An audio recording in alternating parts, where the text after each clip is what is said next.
Dear students, आपण complex नंबरमध्ये last लेक्चरला argument आणि ॲम्प्लिट्यूड घेतलं. त्याचा होमवर्क तुम्ही मला सेंड करणं कंपल्सरी होतं, पण बऱ्याचशा विद्यार्थ्यांनी तो होमवर्क मला काही सेंड केलेला नाही. तर आज हे लेक्चर झाल्यानंतर तो होमवर्क मला कंपल्सरी तुम्ही सेंड करायचा आहे.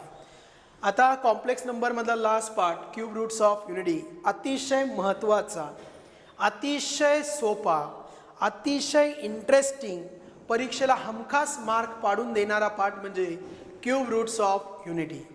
क्यूब रूट्स ऑफ युनिटी बघा, x is a cube root of unity. x is a cube root of unity. किंवा त्यांनी असं म्हटलंय, number 1 is often called as unity. Number one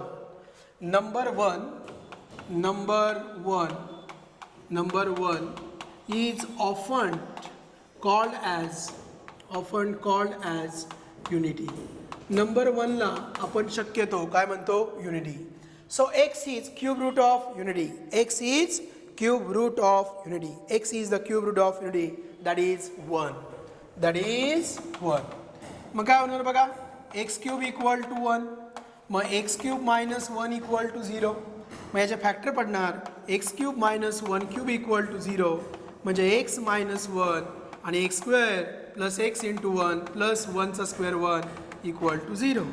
म्हणजे x equal to 1 आलं, x equal to 1 आलं, ही पहिली value आली. आणि दुसरी x square plus x plus 1 equal to 0. आता याचे फॅक्टर पाडा बरं. प्रॉडक्ट आला पाहिजे 1, ॲडिशन आली पाहिजे 1.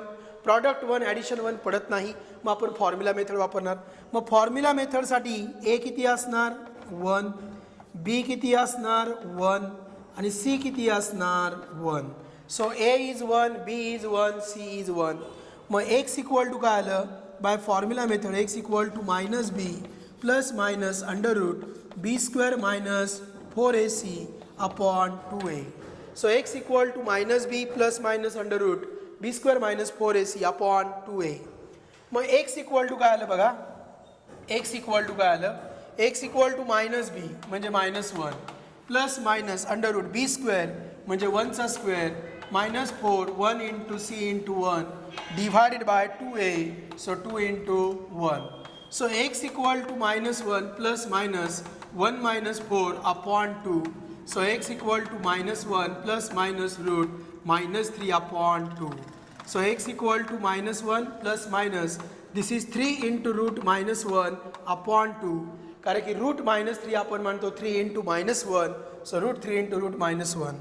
The value of root minus 1 is i. The value of root minus 1 is I.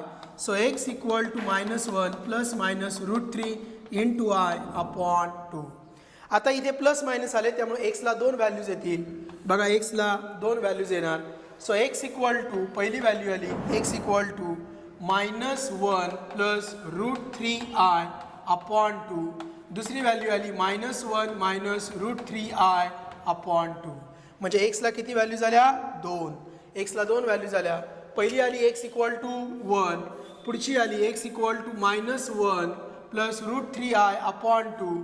त्याच्यानंतर पुढची व्हॅल्यू आली x equal to minus 1 minus root 3i upon 2. So in this way we have 3 roots, root number 1, root number 2 and root number 3. तर आपल्याकडे 3 route आलेले आहेत. So these are the 3 roots. Therefore roots are बघा, roots काय आलं? x equal to 1, x equal to minus 1 plus root 3i upon 2, then x equal to minus 1 minus root 3i upon 2. So these are the roots. हे काय आले? Roots. आता आपण एक problem पाहिला होता, show that A square equal to B and B square equal to A. पाहिला होता का नाही? Show that A square equal to B and B square equal to A. आता आपण याचा स्क्वेअर करूया. याचा जर स्क्वेअर केला तर हा येणार आहे, ह्याचा स्क्वेअर केला तर हा येणार आहे. So let's take minus 1 plus root 3i upon 2 whole bracket square. Minus 1 plus root 3i upon 2 whole bracket square. मग काय येणार बघा, minus 1 plus root 3i upon minus 1 plus root 3i bracket square upon 2चा square किती आला? 4. मग minus 1चा square 1, 2 times their product 2 times their product. So minus 2 root 3i plus root 3iचा स्क्वेअर म्हणजे काय आलं 3i square divided by 4.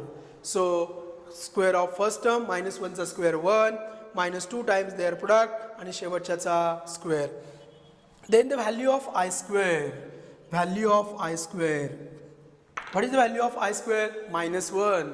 The value of I square is minus 1. म्हणजे काय येणार बघा minus 1 plus root 3i upon 2 whole bracket square equal to this is 1 minus 2 root 3i. I square is minus 1 so minus 3 upon 4. So minus 1 plus root 3i upon 2 whole bracket square equal to 1 minus 3 is minus 2 minus 2 minus 2 root 3i upon 4. आता वरती मी काय common घेणार -2 वरती मी -2 common घेणार आहे म्हणजे काय आलं 1 plus root 3i upon 2 whole bracket square equal to -2 common घेतला इथे राहणार -1 -2 कॉमन घेतला मायनस रूट 3i वरच्या 2ने खालच्या 2ला भाग दिला तर 2 येणार. So -1 minus root 3i upon 2 बघा ही व्हॅल्यू आली का ही म्हणजे नेक्स्ट रूट आलं का नेक्स्ट रूट. मग आता मला सांगा हे जे माझं सेंटेन्स होतं दीज आर द रूट्स. हे काय होते रूट्स. हे माझं सेंटेन्स होतं. आता हे सेंटेन्स माझं कसं होईल बघा roots are x equal to 1 त्याच्यानंतर कोण x equal to -1 plus root 3i upon 2 आणि हा म्हणजे कोण आहे रे या सेकंडचा स्क्वेअर आहे अँड एक्स स्क्वेअर आणि एक्स स्क्वेअर आला का नाही. आता मी जर याला ओमेगा म्हटलं तर काय येणार बघा x इक्वल टू 1 ओमेगा आणि हा काय होणार आहे omega square. So these are the roots. तर हे काय झाले रूट्स झाले म्हणजे माझं हे जे सेंटेन्स होतं हे बॉक्समधलं हेच माझं परत बॉक्समधलं सेंटेन्स आलं. काय सेंटेन्स आलं roots are x equal to 1 then -1 plus root 3i upon 2 and -1 plus root 3i upon 2 चा square. So these are the roots. These are the roots of which equation? x cube equal to 1. x cube equal to 1 हे त्याचे route झाले. मग याला जर मी omega म्हटलं तर x equal to 1 x equal to omega and x equal to omega square. These are the roots of a cube roots of unity. याला आपण म्हणतो क्यूब रूट ऑफ युनिटी. कळलं.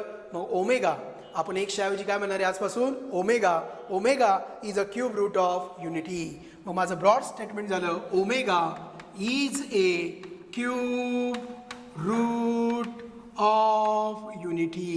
So omega is a cube root of unity. हे सगळ्यांना कळलं असेल. हे फळ्यावरचं लिहून घ्यायचं आहे. मला असं वाटतंय की तुम्ही काय करताय मी फळ्यावर जे एक्सप्लेन करतोय ते तुम्ही लिहितच नाही. असं करू नका. मी फळ्यावर जे लिहितोय ते सगळं लिहायचं आहे. कळलं का तुम्हाला. मी फळ्यावर जे लिहितोय ते सगळं लिहायचं आहे. ओके.